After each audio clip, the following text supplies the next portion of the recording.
E eu sempre achei que a gente ia ganhar essas eleições. A inflação está maior, o desemprego está maior, a fome está maior. E é por isso que eu estou de volta. Eu vou dizer, nós vamos ganhar as eleições. Essa eleição, a gente estará jogando o futuro de cada um de nós. A oposição é saudável, mas tem hora para fazer oposição, tem hora para legislar, tem hora para governar. Antes de tudo, é preciso dizer que não ia ser uma vitória de mão beijada. Se o Lula vencer as eleições, ele vai ter sido o primeiro presidente a ter sido eleito, mesmo depois de condenado pela justiça e preso por corrupção. Mas o que importa agora é, se o Lula foi eleito, o que pode acontecer com a economia? E como que a gente pode reagir a isso?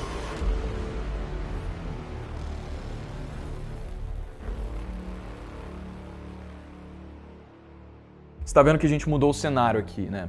É o seguinte, muita gente pediu para manter o acesso ao SPN por mais uma semana porque não deu tempo de consumir. Bom, ouvindo o feedback de todas as pessoas, como você tá vendo que assistiram o curso e puderam se beneficiar e até abrir seus negócios com ele, eu decidi acatar essa decisão e eu tô deixando o SPN por mais uma semana liberado, para você de graça, antes da gente voltar a cobrar por ele. Então vai aqui entrar no curso Seu Primeiro Negócio para você ter confiança sobre o passo a passo para você construir uma empresa. Se você não sabe nada de negócios ou se você sabe, mas quer ainda afiar mais as suas habilidades, se lembra, empreendedorismo é uma habilidade desenvolvível. Qualquer um pode se desenvolver ao se dedicar para estudar. Então, vai aqui embaixo para você poder começar o seu primeiro negócio.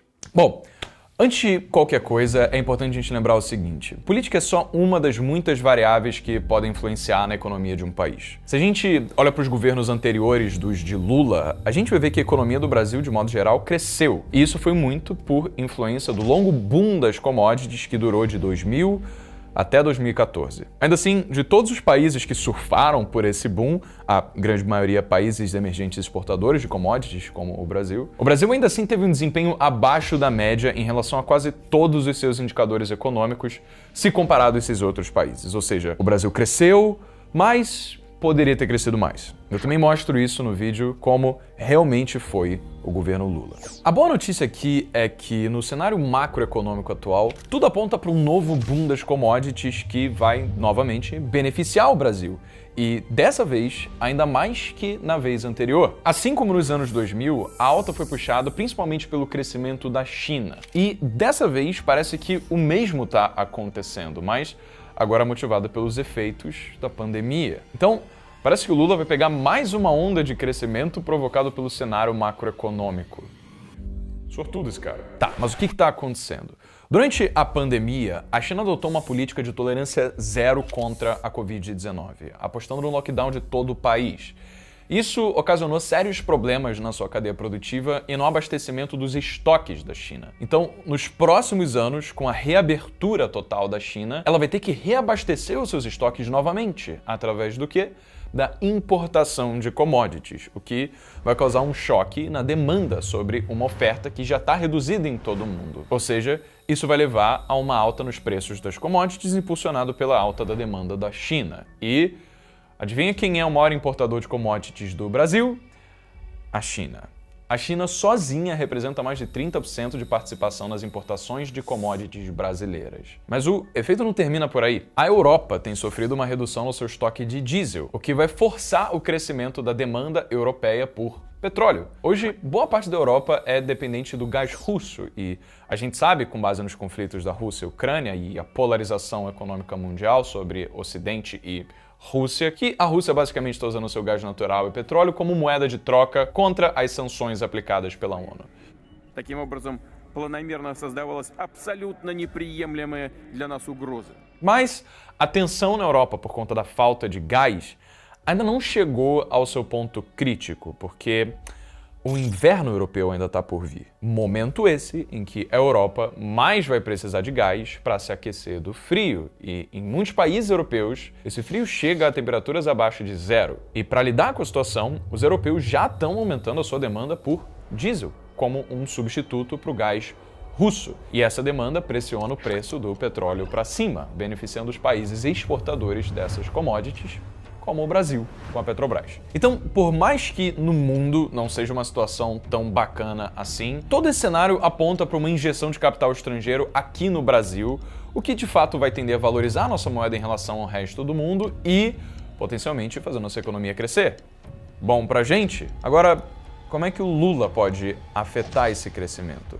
Bom, nos seus governos anteriores, as políticas do Lula foram uma espécie de contrapeso ao crescimento econômico do Brasil. E com medidas que ele anunciou que iria fazer ao ser eleito, como a revogação do teto de gastos, a retomada de compras públicas de imóveis da União e a privatização de empresas, o aumento da máquina pública, tudo isso indica que não deve ser diferente dessa vez. Agora, por outro lado, a parceria do Lula com o Geraldo Alckmin parece sinalizar uma tentativa de uma relação amigável com o mercado, o que, diga-se de passagem, não foi muito diferente do que o que também aconteceu lá em 2002, quando o Lula fez o mesmo com a chamada Carta ao Povo Brasileiro.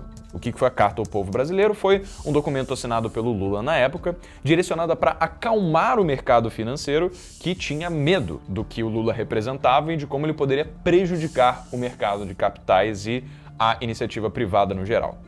Bom, política, né? Uma das coisas que pode vir a acontecer é uma diminuição na entrada de capital estrangeiro em relação ao que teoricamente a gente receberia caso não tivesse tanta interferência do governo. Então, isso não quer dizer que vai haver uma retirada de capital estrangeira. Na verdade, se esse boom das commodities se confirmar, o que é bastante provável, o Brasil deve sim vivenciar uma grande injeção de capital estrangeiro, como eu acabei de falar, mas não tão grande como seria no caso de governantes que tivessem em pauta políticas liberais. Ou seja, mais uma vez, o Brasil deve crescer, mas fazendo aquele voo de galinha, né? Não tanto quanto poderia. E o mesmo pode acontecer em relação ao dólar. Com uma forte injeção de capital estrangeiro aqui no Brasil, motivado pela alta das commodities, a gente pode ver no curto prazo o real se valorizar em relação ao dólar. Mas, como contrapeso, também pode haver uma aversão maior a se investir no Brasil por conta do medo de políticas intervencionistas na economia, que podem eventualmente prejudicar o desempenho das empresas brasileiras. E, em relação aos títulos públicos, o mesmo em relação a eles, né? A revogação do teto de gastos pode justamente sinalizar para um menor controle sobre a dívida pública brasileira, o que afasta os investidores a colocarem seu capital no Brasil, já que o aumento da dívida em relação ao PIB é um indicador de risco para potenciais investidores estrangeiros. Boa, mas e em relação a empreendedorismo no geral? Vai ficar mais fácil? Vai ficar mais difícil? Bom, o Lula ele diz o seguinte, abre aspas, pretendemos também contribuir na articulação de um pacto tributário global que tem como base as contribuições de renomados economistas que envolveria, dentre outras coisas, o fim dos paraísos fiscais, um registro único global de toda a riqueza, rendas e capitais financeiros que circulam na economia mundial, além da exigência de transparência nas isenções e subsídios fiscais em todos os países e do pagamento de impostos pela atividade das grandes empresas globais, especialmente no campo digital, proporcional às suas atividades e retornos em cada país e não de forma centralizada.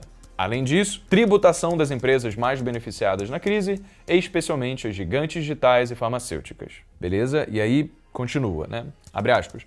Outra iniciativa importante seria restringir as grandes empresas de atuarem em determinados setores ou regiões. Por exemplo, na França, os supermercados estão proibidos de ter suas mega lojas em Paris e em todas as grandes cidades francesas. Elas só podem atuar fora dos grandes centros, em geral nas rodovias. Na Itália, as farmácias não podem se organizar em redes como forma de fomento das pequenas drogarias. Esses são exemplos de política pública do governo francês e italiano para favorecer o pequeno comércio e a geração de empregos. Fecha aspas. Cara, é aquela coisa, né? Essa visão, por mais bem intencionada que pareça, tem como efeito o quê?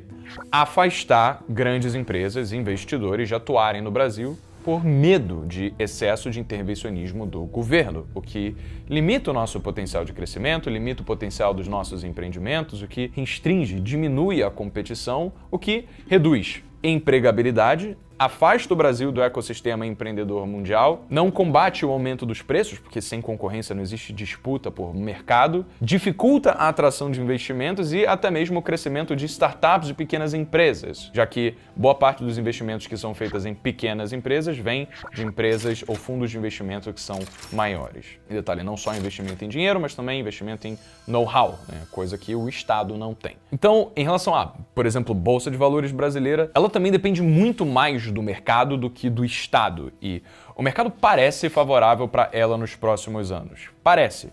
Puxada pelas empresas que são do setor de energia e do setor de, você sabe, commodities. Mas ela pode sim, e com base nesses discursos do Lula de intervencionismo, pode vir a sofrer um contrapeso por conta do aumento da interferência do Estado na economia. Você tá vendo? Então, basicamente tudo que a gente falou em relação a perspectivas macroeconômicas que não tem nada a ver com o nosso governo em si, apontam para melhoria em algumas taxas, como taxa de emprego por conta do boom das commodities, por conta da alta da demanda por petróleo vinda da Europa, o que tudo isso pode ser freado justamente pelo excesso de intervencionismo do governo, que vai retardar o crescimento da iniciativa privada. E esse retardamento do crescimento no setor privado pode, eventualmente, ser combatido com uma maior empregabilidade que o governo visa fazer no setor público, já que a gente está falando de um governo que a gente sabe que gosta de um Estado grande que toma conta de tudo e todos da população, mesmo sem necessariamente ter dinheiro ou gestão eficiente para isso. Claro que isso pode mascarar o desemprego no curto prazo, mas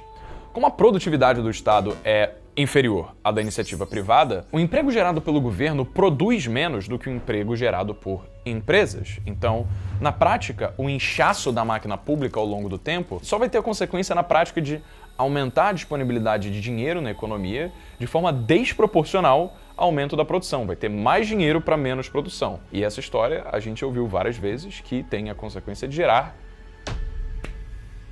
Exatamente. O Lula, ele também fala no seu plano de governo na revogação da reforma trabalhista. Abre aspas.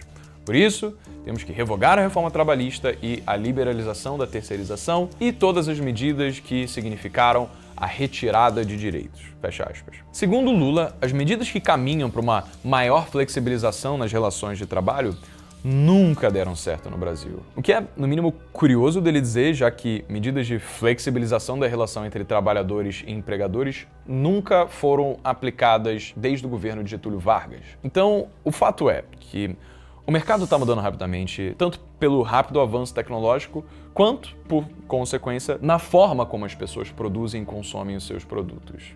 Por isso mesmo, leis trabalhistas são, nos tempos de hoje, extremamente ineficientes para lidarem com essa rápida mudança no mercado de trabalho. Ainda assim, o fato é que elas provavelmente, com base no discurso desse novo governo, elas devem ser reforçadas com Lula. E isso também vai dificultar a vida de quem quer empreender no Brasil e vai reduzir o surgimento de novas empresas, novos projetos de inovação e de emprego. Tudo isso aumenta o chamado risco Brasil, que é o risco de, principalmente capital estrangeiro, olhar para o Brasil e falar: opa, não é um lugar maneiro para investir. Tá, beleza. A gente falou muito sobre economia, mas tem uma coisa que sempre vai de mão dada com a economia, que é corrupção.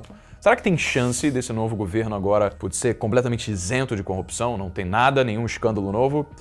Tá, eu tive me perguntando por que diversos empresários, diversas empresas têm doado tanto dinheiro para um governo que pretende, de forma tão clara, intervir diretamente na economia, porque é exatamente isso que está acontecendo. Daí eu fui atrás. Em 2006, algumas empresas investiram pesado nas campanhas do Lula, como foi o caso de algumas empreiteiras como o Grupo Camargo Correia e bancos como o Itaú, com contribuições que chegaram a somar até 24,4 milhões de reais. Tá, e o que poderia estar por trás dessas doações, ou talvez investimentos? Acontece que essas empresas que apoiaram lá atrás a campanha do Lula estavam entre as empresas que mais prestavam serviço para as outras empresas que são estatais.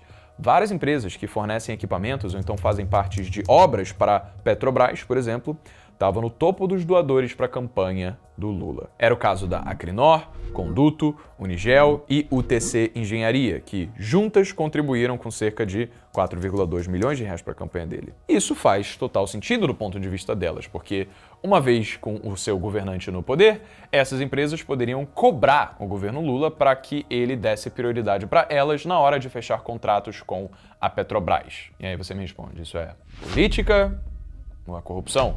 Então, os dois. Comenta aqui embaixo e aproveita e deixa o like se você acha que esse vídeo até aqui teve alguma informação que possa ter te agregado. E não esquece de pegar o link dele e compartilhar para pessoas que você sabe que talvez tenham sendo beneficiadas em assisti-lo. Continuando. A empresa Cast Informática tinha assinado na mesma época um contrato de 22,4 milhões com a Serpro, que, por sua vez, é uma empresa federal de tecnologia. E ela também presta serviços e disputa licitações públicas em vários órgãos do governo. A Caixa Informática contribuiu com R$500 mil para a campanha petista em 2006 e em 2014 a JBS investiu cerca de R$73 milhões na campanha da Dilma, sendo uma das maiores doações das eleições daquele ano. A construtora Odebrecht doou 150 milhões também para a campanha da Dilma. A empreiteira Andrade Gutierrez doou cerca de R$21 milhões. Tudo isso para um único partido, que não tem políticas favoráveis à iniciativa privada, a empresas. Por que será que essas doações valem para essas empresas, então? Então, em tese, uma licitação pública deve ser imparcial e atender pela compra mais vantajosa pelo governo que gasta o dinheiro público, que é o nosso dinheiro. Ou seja, basicamente o governo deve comprar de quem está prestando um serviço mais barato. Mas o que isso deixa mostrar é que essas empresas estavam comprando crédito com o governo para cobrar a dívida quando fosse a hora certa e poderem ganhar licitações mesmo sem passar pelos critérios legais. Será política ou corrupção? Será que os discursos do Lula contra as grandes empresas e contra os grandes bancos, então, não são só mais uma das suas retóricas, mas que, lá no fundo, para quem cava um pouquinho, vê que, na verdade, ele gosta dessas grandes empresas, já que elas são justamente aquelas que financiam a sua campanha política e o ajudam a chegar no poder? Bom, de todas as empresas aqui que foram citadas, a maior parte delas foi pega pela Operação Lava Jato por corrupção. A JBS, a Camargo Correia, a UTC Engenharia, a Petrobras, a Odebrecht, Andrade Gutierrez e Queiroz Galvão. Isso porque eu não cheguei a falar das outras empresas como a OAS, a BTG Pactual ou a Engevix, que foram todas doadoras da campanha do PT e também pegas em corrupção na Lava Jato. Me responde você, será que esse processo então está se repetindo? Bom, isso daí é cena para os próximos capítulos. Vamos só torcer para que o boom das commodities, que pode vir a começar em breve com o reaquecimento da economia chinesa, traga mais benefícios do que possíveis malefícios que potencialmente possam ser provocados pelo excesso de intervencionismo desse governo. Eu fiz um vídeo falando o que falta para o Brasil virar uma Venezuela, tô deixando o link dele aqui, em que eu mostro com dados na história como que um estado inchado, com excesso de intervencionismo que inclina para uma economia planificada, inevitavelmente chega no mesmo destino, que é miséria, inflação e até governos tirânicos. Eu, sinceramente, do fundo do coração, torço para que eu esteja errado e que não seja o caso do que vai potencialmente acontecer com esse governo. No final, a verdade é que quem muda a nossa vida é a gente e a gente não vai deixar que qualquer presidente interfira na nossa capacidade de aproveitar oportunidades e de mudar as nossas vidas. Seja Lula agora ou fosse Bolsonaro, o importante é que a gente esteja junto, seja aberto, tolerante para que a gente possa ouvir novas ideias e construir com as nossas próprias mãos, ao invés de ficar dependendo se um governante vai aprovar a medida tal, a lei tal, que só assim a gente vai conseguir ter o palco perfeito para construir alguma coisa na nossa vida. Mas, independentemente disso, o que melhor vai proteger os seus investimentos é a diversificação. Diversificação é o melhor minimizador de riscos que existe quando, às vezes, conhecimento ou tempo não são suficientes. E é por isso que eu desenvolvi um aulão chamado Pentágono de Ouro, em que é um método construído com 5 ativos que, ao longo dos últimos 8 anos, tem entregado rentabilidades maiores do que a maior parte dos fundos de investimento hoje. Sendo que, para você ter esses 5 ativos em carteira, você não precisa de mais de 5 minutos por mês para fazer remanejamento do portfólio, e é simples, é rápido para assistir, enfim, deixei o link de forma gratuita aqui embaixo. Então vai lá para você assistir, deixa o like nesse vídeo, se inscreve no canal e, sem mais, meu nome é Breno Perrucho e esse é o Jovens de Negócios.